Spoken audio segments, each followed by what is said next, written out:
que a gente tem uma transformação linear, a essa transformação está associada uma matriz, desde que consideremos uma base do domínio e uma base do contradomínio dessa transformação. Então, tenho uma transformação e tenho duas bases, uma base do domínio e uma base do contradomínio, então eu tenho uma matriz. Uma matriz que está associada a essa transformação. E essa associação se dá na medida em que, por meio dessa matriz, eu consigo também calcular o valor da transformação em qualquer vetor. A princípio, a gente calcula o valor da transformação num vetor por meio da expressão que define a transformação. Mas a partir do momento que a gente tem também a matriz da transformação, a matriz que está associada à transformação em relação a essas duas bases que foram fixadas, uma do domínio e outra do contradomínio, então eu também posso calcular a transformação aplicada em qualquer vetor do domínio por meio da matriz. Tanto tenho, então, uma matriz associada a uma transformação, como tenho uma transformação associada a uma matriz. Falando no português bem simples, a situação que a gente estuda a respeito dessa relação entre matrizes e transformações lineares pode ser traduzida em um problema de mão dupla. Eu posso, muitas vezes, ter a transformação e ser pedido que eu encontre a matriz associada a ela em relação a uma base do domínio e em relação a uma base do contradomínio, como também eu posso ter uma matriz e ser pedido que eu encontre a transformação associada a ela em relação às bases que foram consideradas.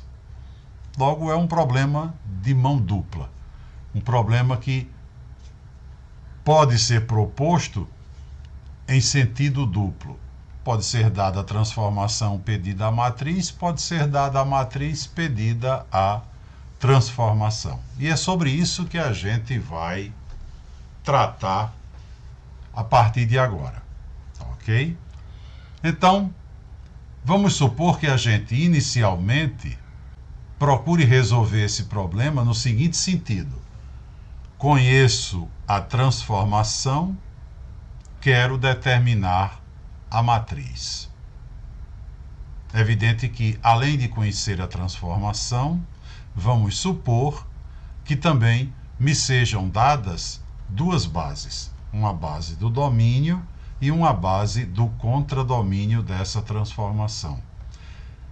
E me seja pedido para determinar a matriz que está associada a essa transformação em relação a essas duas bases. Exatamente a situação que está proposta nesse problema que a gente colocou. Nós temos aí uma função g, de R3 para R2, temos a expressão que define a função g, g de x, y, z, igual a x menos y, 2x menos 2y. Temos uma base do domínio, que é a base alfa, domínio é o R3, alfa, base canônica do R3. E temos uma base do contradomínio, uma base beta, que não é a base canônica do R2, mas é uma base do R2. E se coloca, então, o seguinte problema: determine, conhecida essa transformação linear, determine a matriz dela em relação a essas duas bases.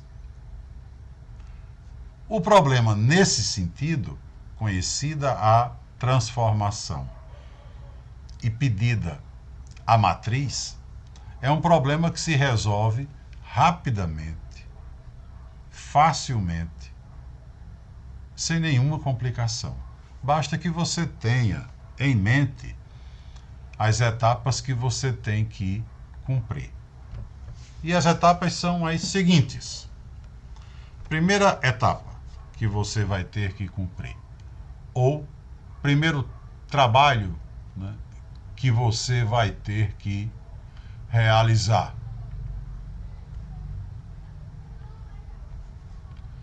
A gente vai calcular a transformação linear em cada vetor da base do domínio, evidentemente, né? Porque a transformação é calculada em vetores do domínio. Eu tenho uma base do domínio, meu primeiro trabalho em busca da matriz é calcular a transformação em cada vetor da base do domínio. Então eu vou calcular G de 1, 0, 0. Evidente, calculo isso facilmente, porque eu conheço a expressão que define a função g. G de 1, 0, 0 é o vetor 1 e 2. Uma vez que x é 1, y e z são iguais a 0. Calculo g de 0, 1, 0, g do segundo vetor da base do domínio. G de 0, 1, 0 já vai me dar menos 1 e menos 2, porque x é 0 e y é 1. E calculo g de 0, 0, 1, que me dá 0, 0, porque x é 0 e y é 0 em 0, 0, 1. Apenas o z não é 0, mas a expressão que define a função g não envolve z. Então g de 0, 0, 1 é 0, 0. Como fiz a observação junto à turma da manhã, faço agora. Parando um instante no trabalho da obtenção da matriz e observando o resultado que a gente encontrou aqui, quando calculou G de 001, a gente percebe que pelo simples fato de ter calculado G de 001 e ter encontrado como resultado o vetor nulo, esse fato é um fato relevante dentro dessa teoria que a gente está estudando, né? É bom que a gente reconheça isso, já que a gente está tendo atenção para todo esse estudo que a gente desenvolve a respeito das transformações lineares. Porque o que é que isso aqui está me dizendo, né?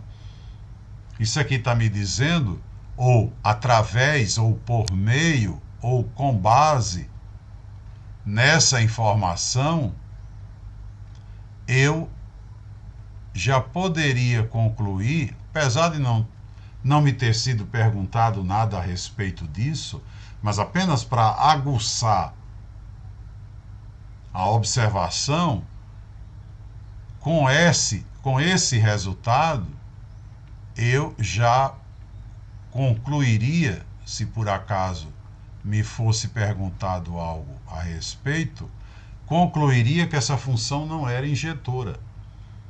Consequentemente, não seria um isomorfismo.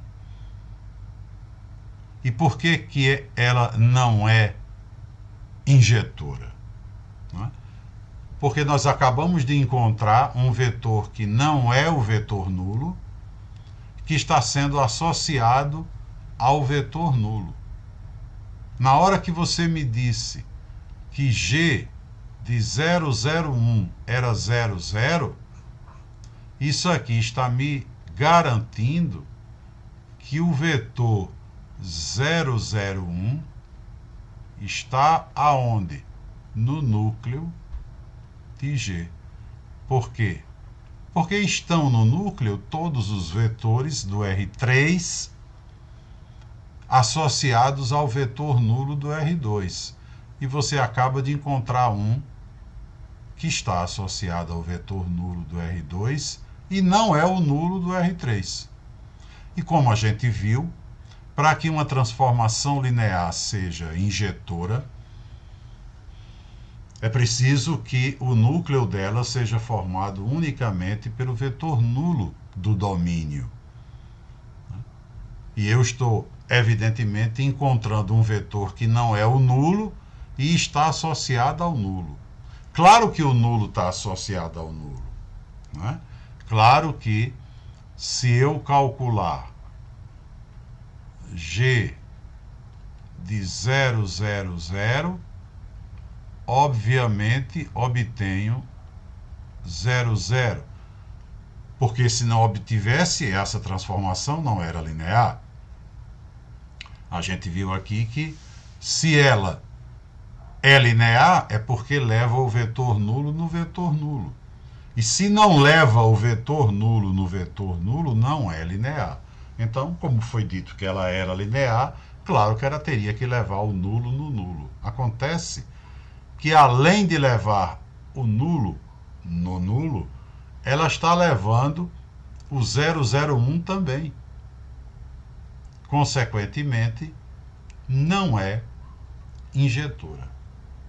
Essa observação é somente para a gente, digamos, como eu falei, refinar a nossa visão. Perceber que fez um cálculo que tem consequências importantíssimas para essa função. Então, só por esse resultado, G de 001 igual a 00, se alguém me perguntasse a respeito da injetividade dela, eu já diria, não é injetora. Consequentemente, não é um isomorfismo. Já teria todas essas consequências claramente deduzidas. Não é? Mas, feita a observação, nós seguimos em frente, porque, na verdade, o trabalho ao qual nós estamos nos dedicando é o de encontrar a matriz associada a essa transformação linear em relação a essas duas bases. E eu acabei de cumprir a primeira etapa. A primeira etapa é simplesmente esta. Eu apanho cada vetor da base do domínio e calculo a aplicação em cada um deles. Concluída a etapa 1. O que é que eu faço na etapa de número 2? Na etapa de número 2, eu vou pegar cada resultado que eu obtive, ou seja, cada vetor que eu encontrei na etapa de número 1, como cada vetor que eu encontrei está na imagem, né, está dentro do contradomínio, eu vou apanhar cada um deles e vou escrever como combinação linear da base do contradomínio, evidentemente. Né? Então eu vou escrever 1 e 2 como combinação linear da base beta, vou escrever menos 1, menos 2 também, e vou escrever 00 também. Bom, então vamos aqui fazer a continha de 1 e 2 separadamente. Eu terei 1 e 2 deve ser escrito como combinação linear de 1 e 1 e 1 e 0. É evidente que isso então me levará para 1 e 2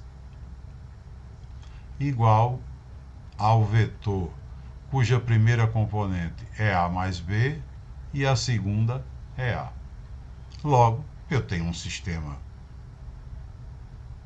bem simples, formado pelas equações A mais B igual a 1 e A igual a 2. É evidente que se A é 2, na primeira equação, eu obtenho B igual a menos 1. E o primeiro vetor está então escrito como combinação linear da base beta. O vetor 1 e 2 é escrito então como 2 vezes 1 e 1 mais menos uma vez 1 e 0. O que de fato é verdade, né? Basta a gente checar aqui que, evidentemente, o resultado bate. 2 vezes 1, 2. 2 menos 1, 1. 2 vezes 1, 2. Mais 0, 2. Menos 1 menos 2 é exatamente menos o vetor 1 e 2. Então, é como se eu multiplicasse o vetor 1 e 2 por menos 1. Então, basta que eu escreva aqui, vai ser menos 2 por 1 e 1, mais uma vez o vetor 1 e 0. É só multiplicar a equação de cima por menos 1, já que, coincidentemente, o primeiro vetor que eu escrevi como combinação linear de beta foi 1 e 2, e o segundo foi menos 1 e menos 2, que é menos 1 e 2. E finalmente o 0, 0, né, que eu sei que escrevo como 0 multiplicado por 1 e 1, mais 0 multiplicado por 1 e 0. E só escrevo assim, né? Nem adiantaria armar um sistema. Por quê? Porque 1 e 1 e 1 e 0 são vetores LI, tanto são LI que formam essa base beta, né?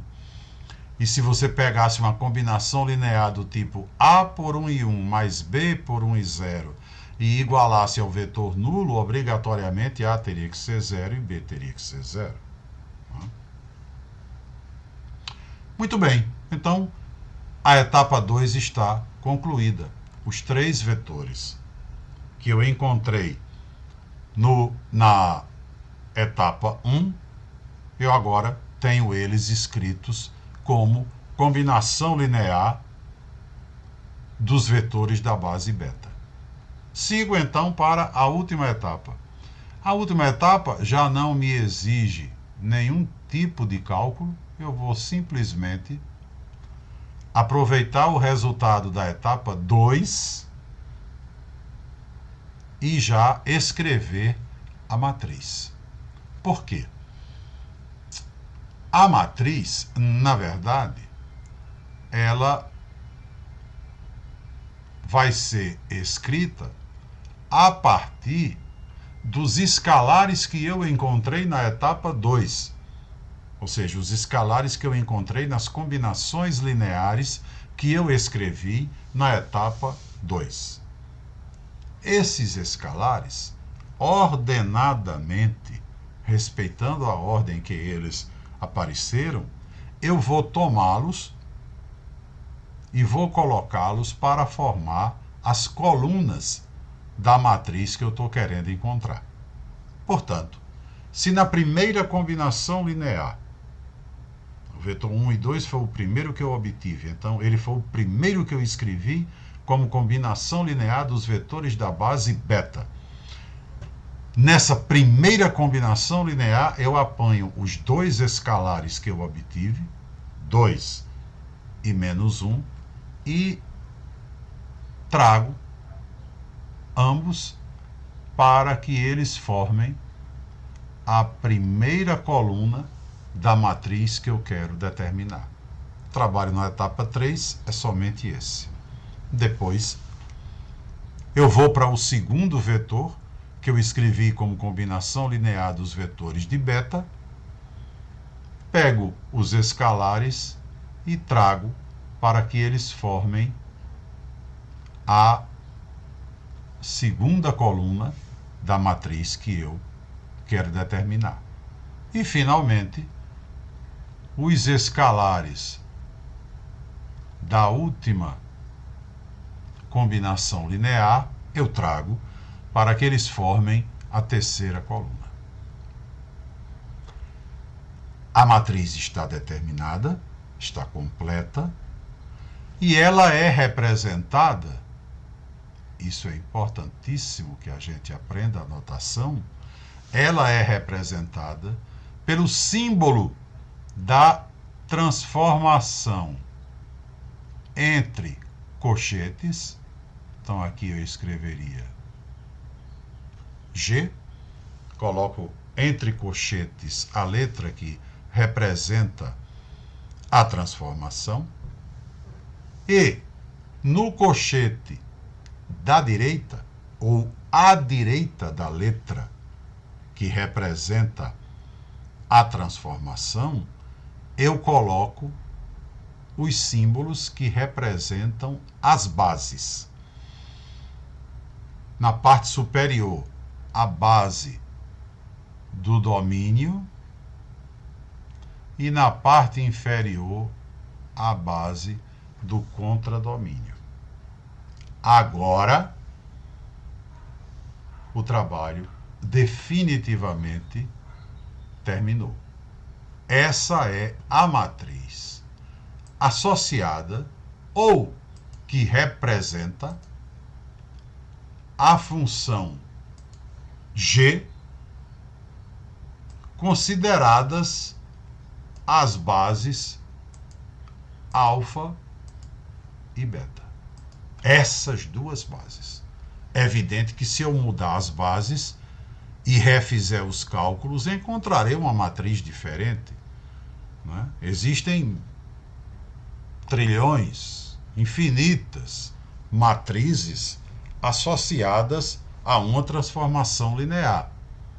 Eu vou encontrando matrizes associadas a uma transformação linear sempre que eu vou modificando as bases, porque é evidente que as bases são fundamentais nesse cálculo.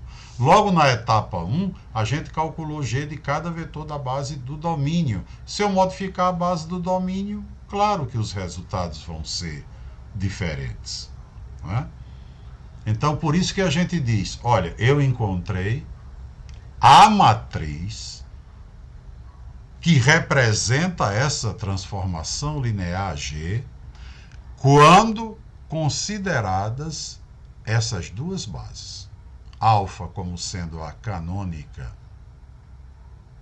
do R3 e beta como sendo a base 1 e 1 e 1 e 0 do R2.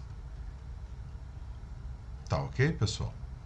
É assim que a gente determina a matriz associada a uma transformação linear.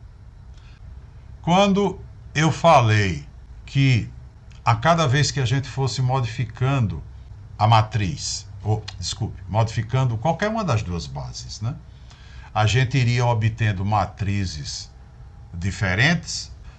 Uma coisa, porém, vai permanecer sempre a mesma. Essa não sofrerá nunca nenhuma mudança, mesmo que eu mude as bases do problema, as bases dos dois espaços, a base do domínio e a base do contradomínio, que é a ordem da matriz.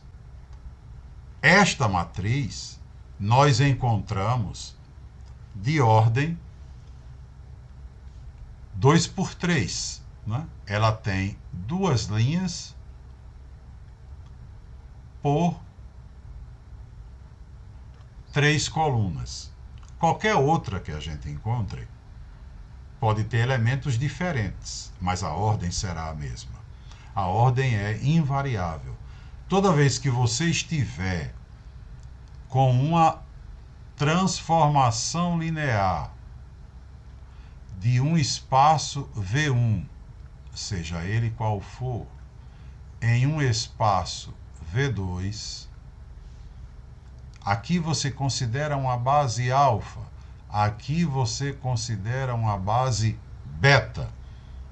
E com esses dados, você determina a matriz dessa transformação, evidentemente de alfa para beta, porque é sempre da base do domínio para a base do contradomínio.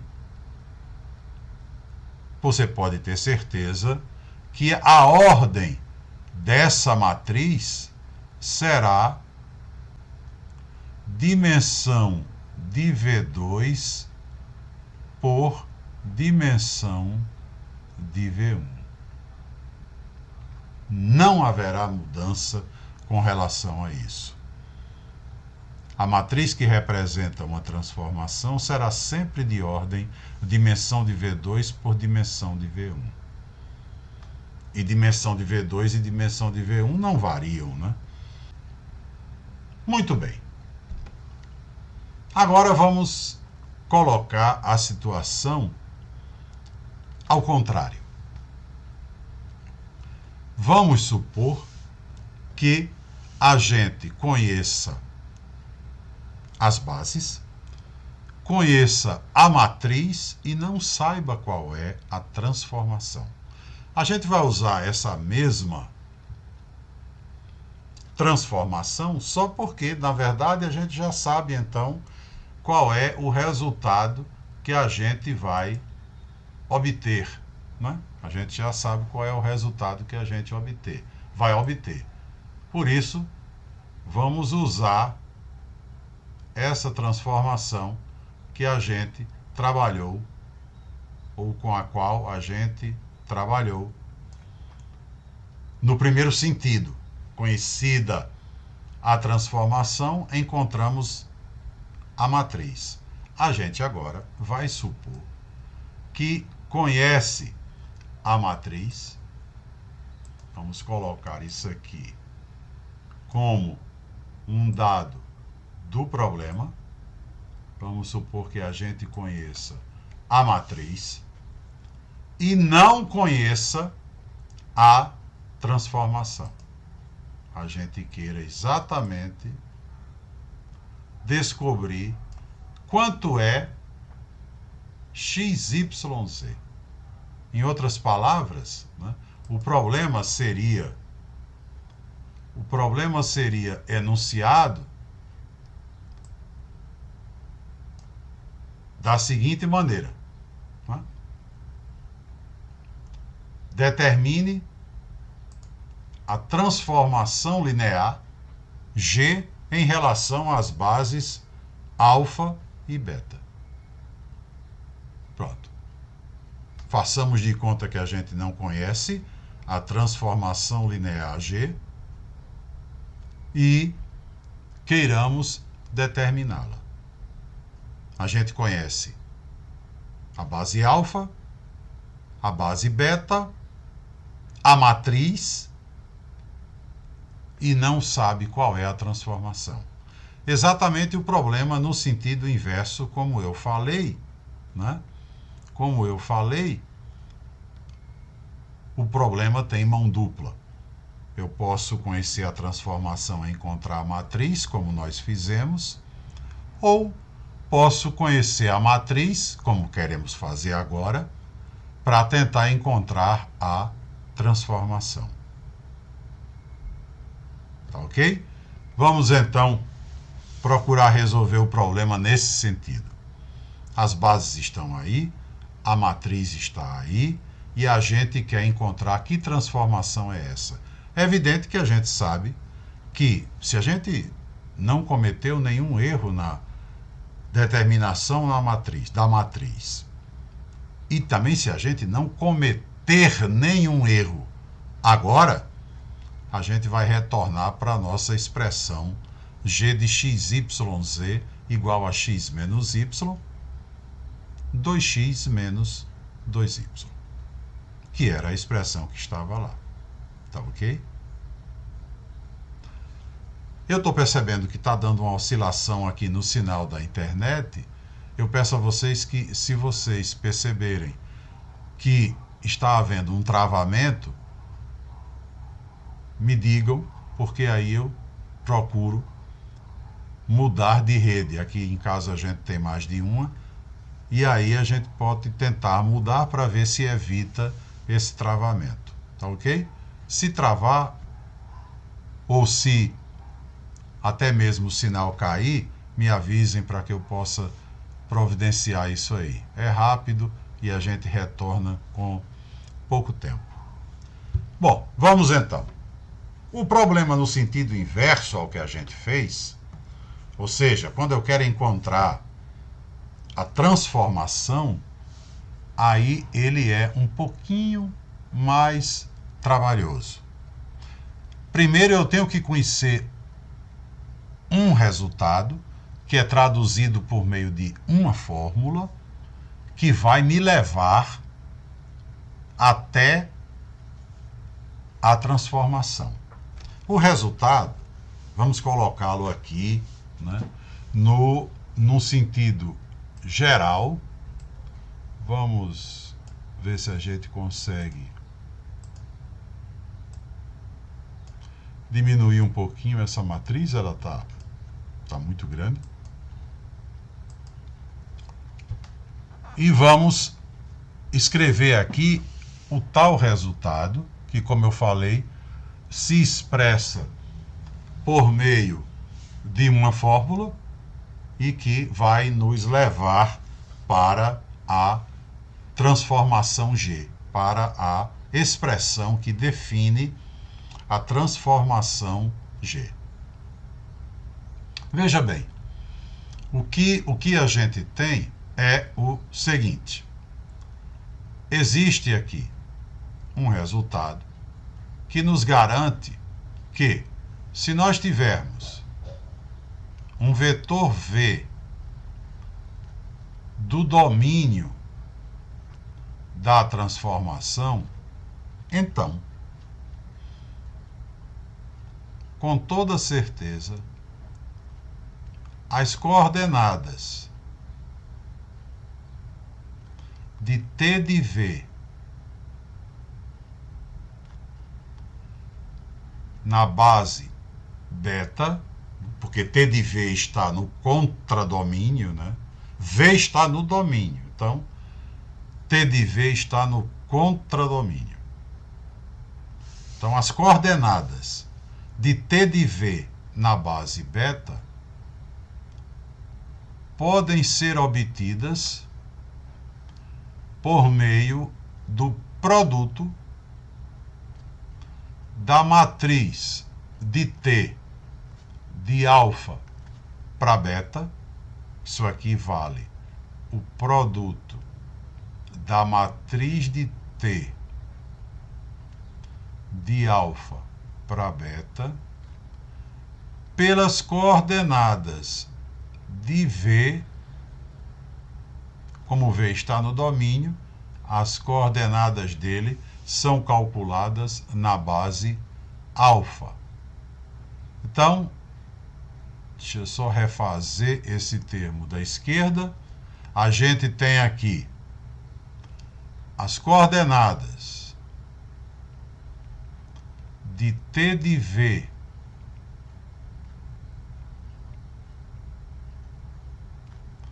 na base beta valem o produto da matriz de T de alfa para beta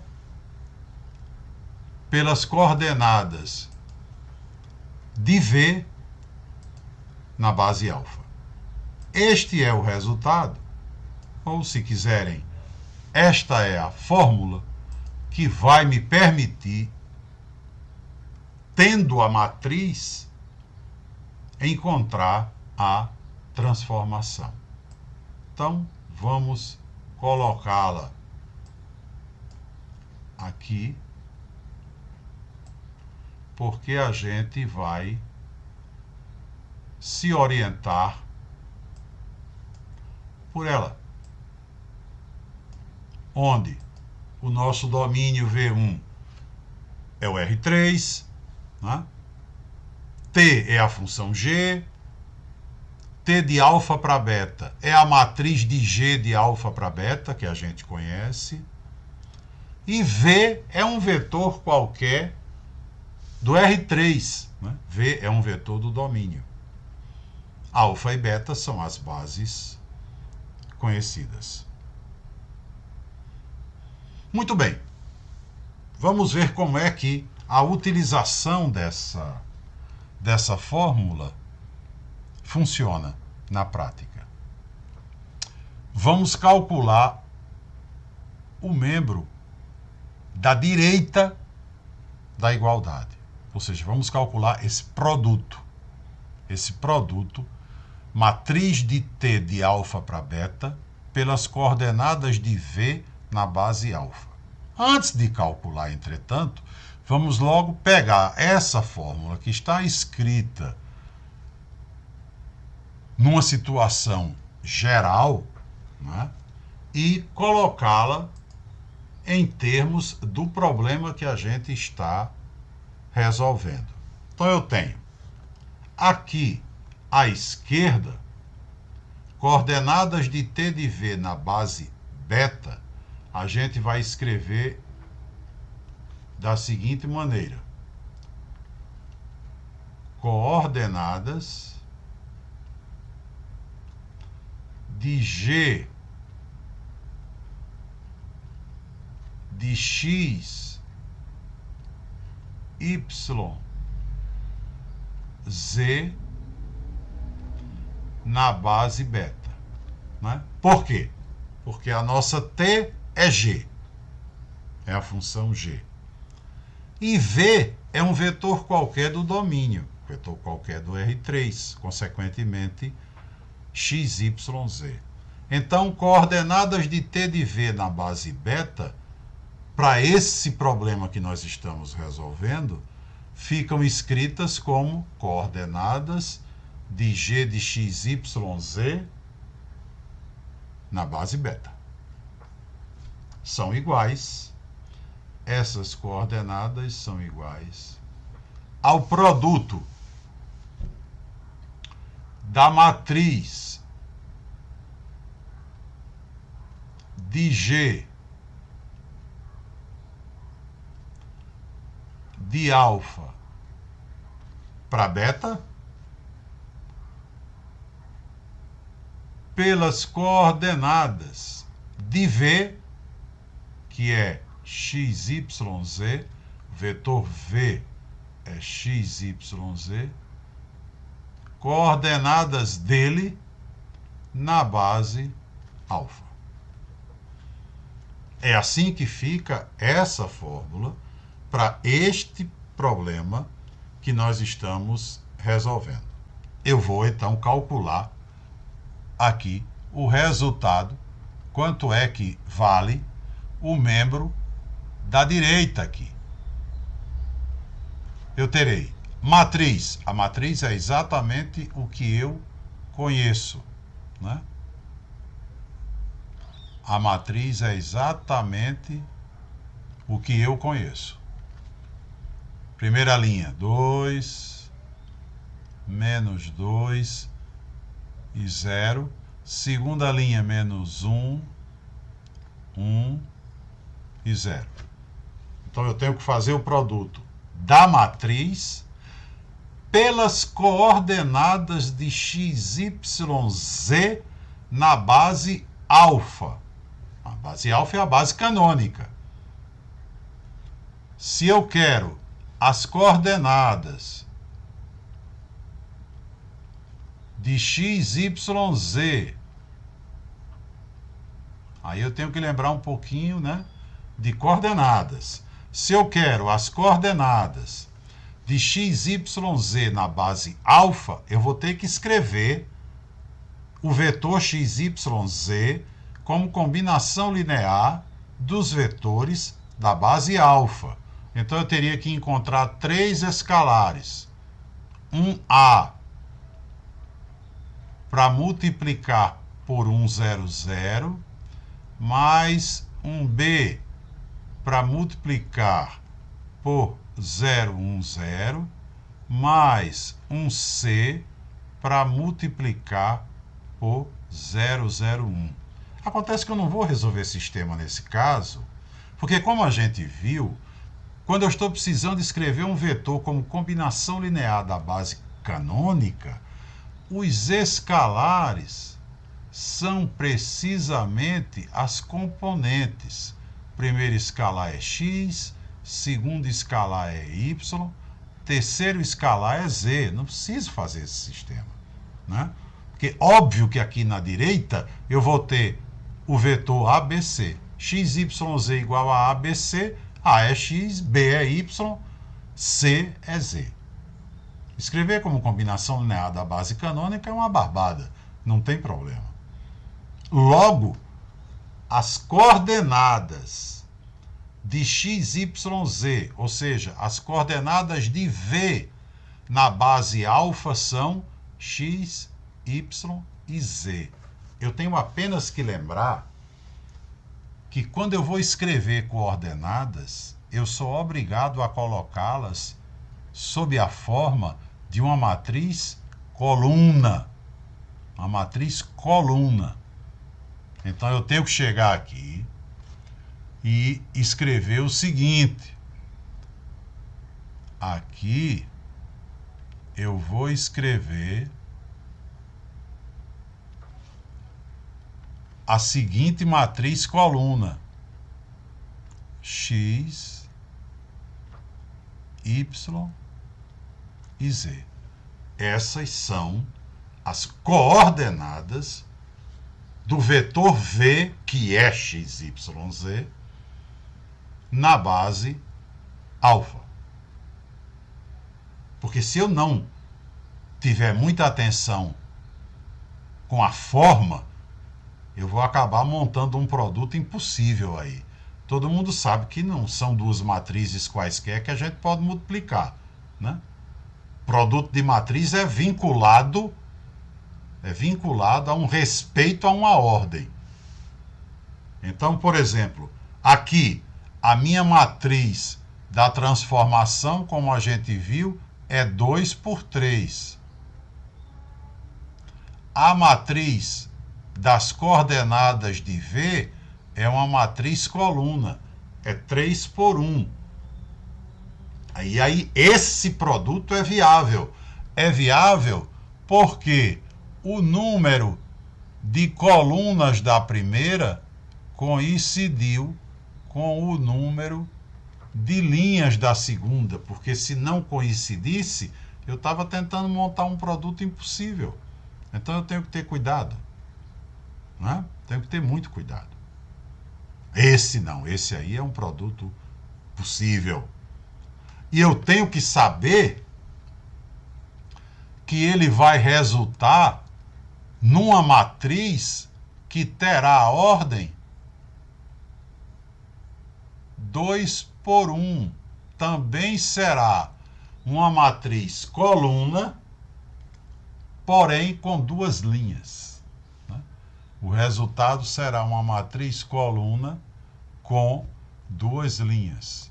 Então, o resultado que a gente vai obter aqui no membro da direita, da igualdade, né, será a seguinte matriz. Eu terei aqui uma nova matriz coluna, só que com duas linhas. E ela será a primeira linha pela coluna, eu obterei 2x menos 2y. E depois, segunda linha, pela coluna, obtenho menos x mais y. Está feito o produto. Ou seja, até agora, eu sei o seguinte: as coordenadas de G de x, y, z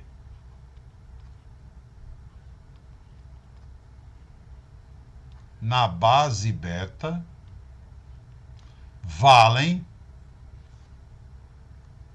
esta matriz aqui. Vamos ver se a gente pega uma cópia dela e traz para cá, para não precisar escrever de novo. Pronto. Essa é a igualdade que eu tenho. Acontece que, né, a gente fazendo a leitura disso aí, a gente vê que o que isso está dizendo é: você não achou g de x, y, z, que era o que você queria. Você achou as coordenadas de g de x, y, z na base beta. Isso foi o que você achou. Você queria achar a g. Não queria achar as coordenadas. Você achou as coordenadas. Acontece que, se você achou as coordenadas, evidentemente, você pode tranquilamente achar a g.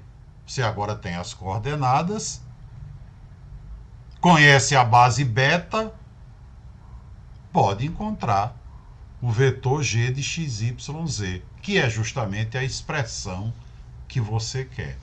Por quê? Se você tem as coordenadas, isso aqui significa o quê? Dessa última expressão que você obteve, evidentemente, você vai dizer o seguinte: olha, o vetor g de x, y, z, que na verdade vai expressar, né? Vai expressar a fórmula que define a g, que é o que eu estou querendo encontrar. Já que eu tenho as coordenadas e conheço a base beta, esse vetor vai ser a primeira coordenada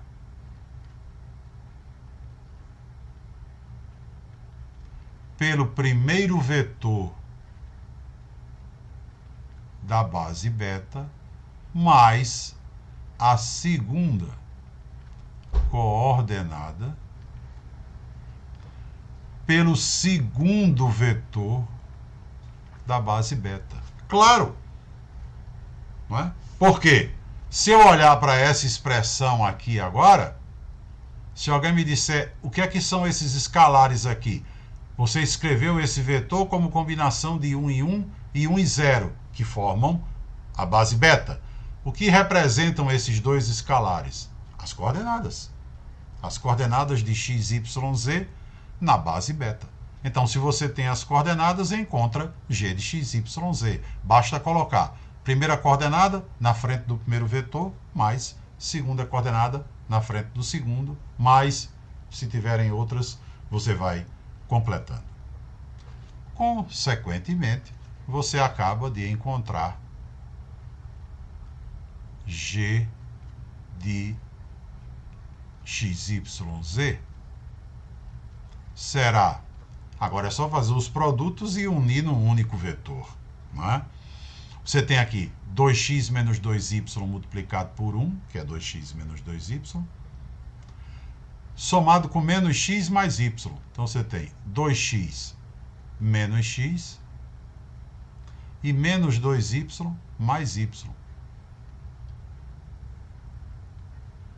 Na segunda componente, essa parte vai multiplicar por zero, não vai contribuir com nada, e eu terei simplesmente 2x menos 2y multiplicado por 1.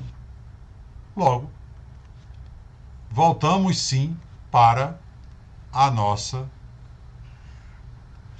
função g.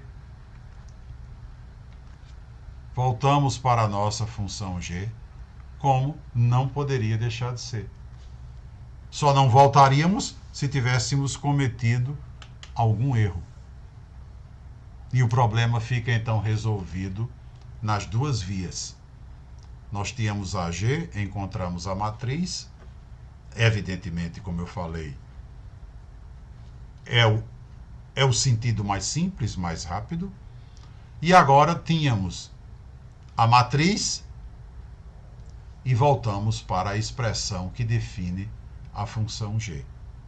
Aí o caminho é um pouquinho mais complicado. Eu tenho que usar a expressão que a gente colocou aqui, calculando, né, o produto à direita e depois percebendo que o que a gente encontra são coordenadas. Como tem a base beta, acaba encontrando a própria expressão. Logo, temos aí um exemplo claro dessa íntima relação entre transformações lineares e matrizes. E, na verdade, essa relação é tão íntima que a gente pode muito bem tirar grandes conclusões a respeito de uma transformação linear examinando sua matriz.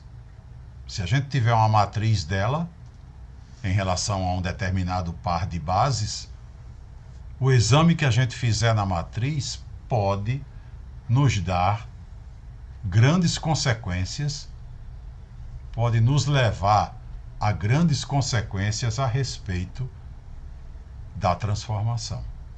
Vamos considerar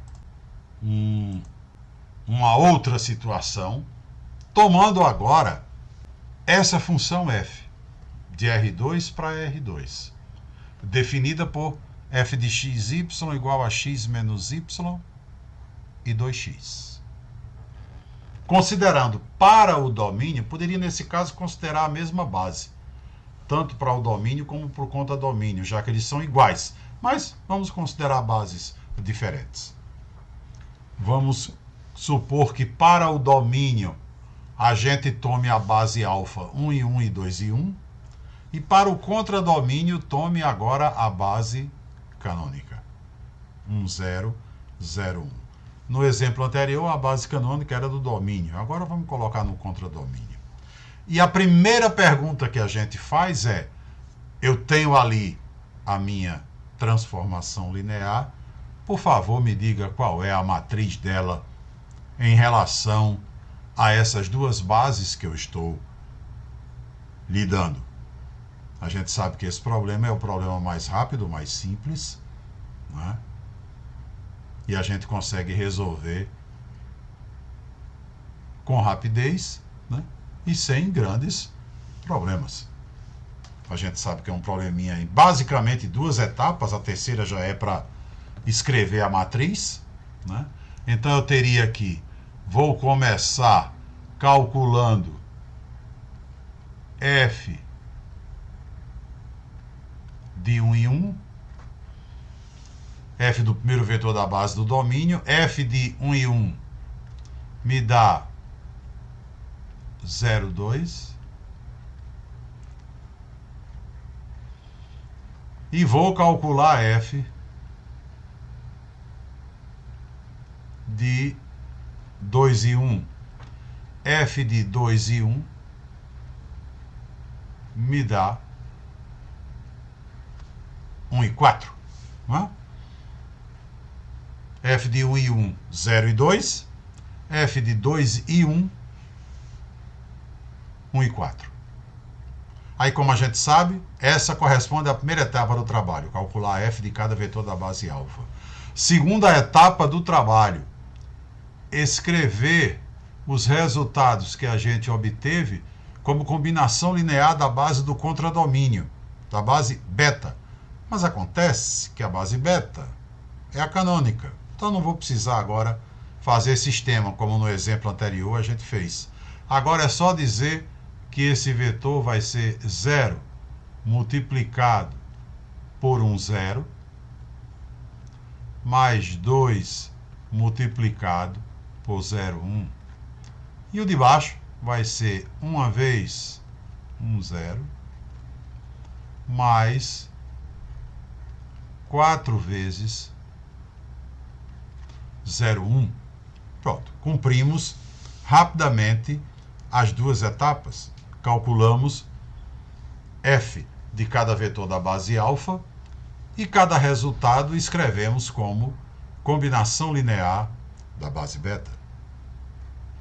Terceira e última etapa, recolher os escalares e colocá-los sob a forma de colunas, para então a gente conhecer qual é a matriz dessa transformação linear f de alfa para beta. Aqui, né, nós vamos encontrar uma matriz 2 por 2, porque como a gente viu, a ordem da matriz é a dimensão de V2 por dimensão de V1. Então aqui vamos encontrar uma matriz 2 por 2. Essa matriz será aquela cujos elementos são 0 e 2 na primeira coluna, porque a primeira linha de escalares vem formar a primeira coluna, e 1 e 4 na segunda coluna, porque a segunda linha de escalares vem formar a segunda coluna. A matriz de f dessa transformação linear f em relação a essas duas bases que foram consideradas, as bases alfa e beta, foi determinada. A pergunta que nos foi feita está respondida. Qual é a matriz de f em relação às bases alfa e beta? É esta aí. A matriz que tem na primeira coluna os elementos 0 e 2 e na segunda coluna os elementos 1 e 4. Suponha agora que nos seja perguntado o seguinte: essa transformação f seria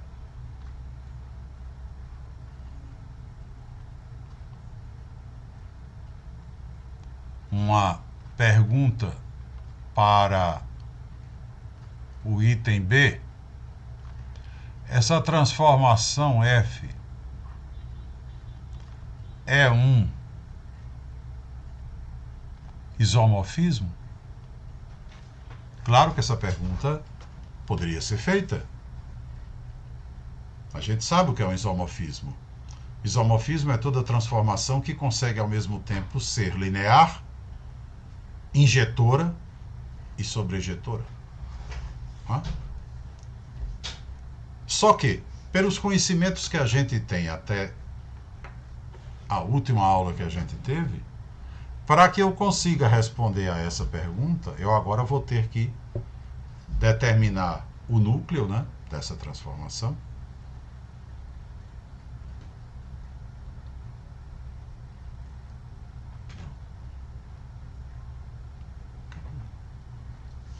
O núcleo dessa transformação e depois de encontrar o núcleo, tenho que também saber se ela será sobrejetora. O núcleo vai me responder sobre a injetividade e a imagem vai me responder sobre a sobrejetividade. Porém, como a gente acabou de dizer no exemplo anterior, a relação que existe entre as transformações e as suas matrizes, né, é uma relação tão íntima que, se eu conheço uma matriz da transformação, por exemplo, para essa no momento em que alfa foi a base 1 e 1, 2 e 1, e beta foi a base canônica, eu tenho esta matriz aqui que está à minha frente como representante dessa transformação. Se eu conheço a matriz, eu posso, de maneira, digamos assim, fulminante, dizer se essa transformação é um isomorfismo ou não. Por quê? Veja bem, o raciocínio se baseia no seguinte fato. Para uma função ser um isomorfismo, ela tem que ser linear, injetora e sobrejetora. Ou seja, ela tem que ser linear e bijetora. Só que o termo bijetora a gente não utiliza aqui. Mas, a rigor, é isso que tem que acontecer, né? Ela tem que ser linear e bijetora. Na verdade, ela então tem que admitir inversa, né? Porque toda função, quando a gente estuda as funções lá no ensino médio, né, desde lá, a gente sabe que uma função ser bijetora nos leva a concluir que ela, justamente por essa razão, admite inversa, né? Ela admite uma inversa. Logo, suponha que a função seja linear, que de cara a gente já sabe que ela é linear. Logo, eu vou concluir que ela vai ser um isomorfismo se ela tiver inversa, ou seja, se ela for bijetora. Bom, mas acontece que a ligação que existe entre a função e a matriz é tão grande que a função vai admitir inversa se a matriz admitir inversa. E vice-versa. Se a matriz admitir inversa, a função admitirá inversa. Ou seja, será bijetora. Logo, se a matriz admitir inversa, a função sendo linear, eu posso garantir que é um isomorfismo. Né? Porque se a matriz admite inversa, a função admite inversa. Consequentemente, a função é bijetora. Consequentemente, a função, se já era linear, é um isomorfismo. Acho que está claro, né? O raciocínio segue essa sequência. Eu tenho a matriz da transformação. Se essa matriz admite inversa, a transformação, por estar associada a ela, também admite. A transformação admitir inversa significa que ela é linear e é também bijetora. Logo, ela é um isomorfismo. Portanto, se eu já tenho uma matriz associada a uma função linear, e se alguém me pergunta se essa função é um isomorfismo, a maneira mais rápida de responder não é indo buscar núcleo e imagem. É sabendo se a matriz que a representa admite inversa. Agora sou eu que pergunto para vocês, quando é que uma matriz admite inversa?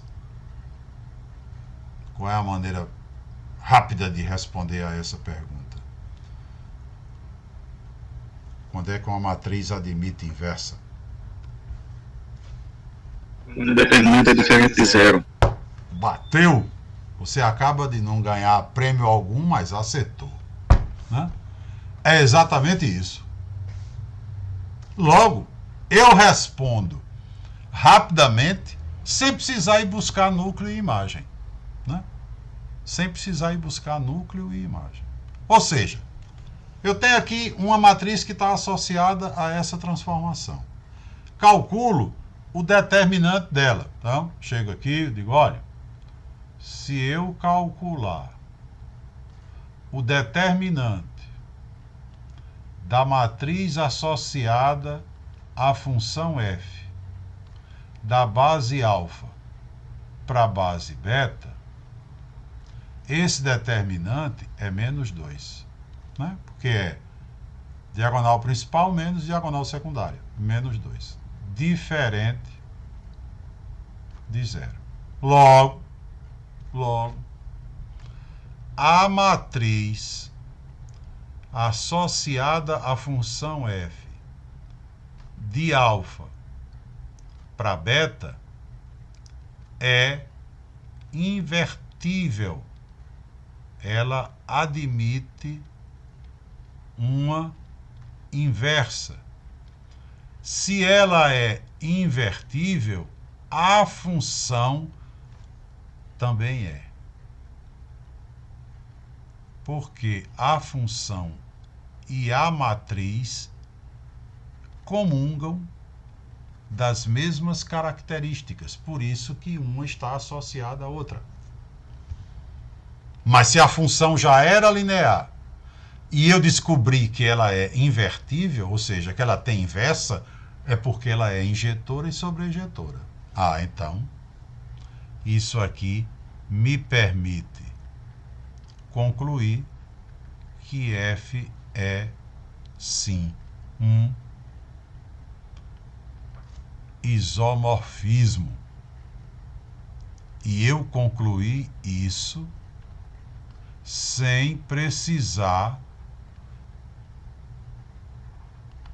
ir buscar núcleo e imagem, apenas usando a matriz. É evidente que se alguém me perguntasse qual é o núcleo dessa função, só o vetor nulo. Eu acabo de descobrir que ele é um isomorfismo, para que eu vou calcular o núcleo? Óbvio que o núcleo tem que ser só o vetor nulo, porque se ela é um isomorfismo, ela é injetora. Se ela é injetora, é porque o núcleo é só o vetor nulo. Se alguém me perguntar qual é a imagem, é o R2 inteiro. Porque se ela é um isomorfismo, ela é sobrejetora. E se ela é sobrejetora, é porque a imagem que está contida no R2 é o próprio R2. Tudo isso descoberto somente pelo cálculo de um determinante. E, evidentemente, com base no fato de que a matriz e a função estão intimamente relacionadas. Por isso que a gente diz que a função está associada à matriz, ou que a função é representada pela matriz.